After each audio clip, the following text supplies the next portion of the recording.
पाँचगढ़ दे रही है और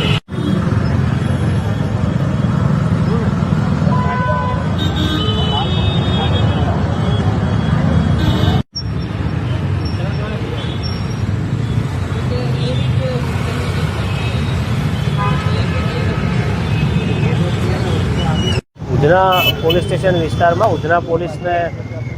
એક ખાનગી ફરિયાદ મળેલી હતી કે કોઈ અજાણ્યા માણસ દ્વારા સવારના સમયમાં જે મહિલાઓ મોર્નિંગ વોક કરવા માટે નીકળે છે તો કોઈ યુવાન દ્વારા મહિલાઓની છેડતી કરવામાં આવી રહી છે તેવી ખાનગી ફરિયાદના આધારે પોલીસે વોચ ગોઠવેલી હતી અને છેલ્લા 3 દિવસથી પોલીસ વોચમાં બેઠી હતી. એ દરમિયાન સીસીટીવી એનાલિસિસ અને ખાનગી માહિતી દ્વારા આરોપી આઈડેન્ટિફાઈ કરીને આરોપીને પકડી લેવામાં આવેલો છે. આરોપી સવારના સમયે જે લોકો મોર્નિંગ વોક કરવા નીકળે છે એમાં ખાસ કરીને મહિલાઓની છેડતી કરવાની એમો ધરાવે છે અને એના વિરુદ્ધમાં ગુનો દાખલ કરીને કાયદેસરની કાર્યવાહી કરવામાં આવી છે.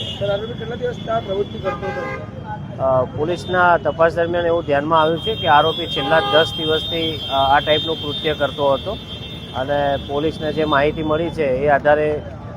એનાલિસિસ કરી આઈડેન્ટિફાઈ કરીને આરોપીને પકડી લેવામાં આવ્યો છે.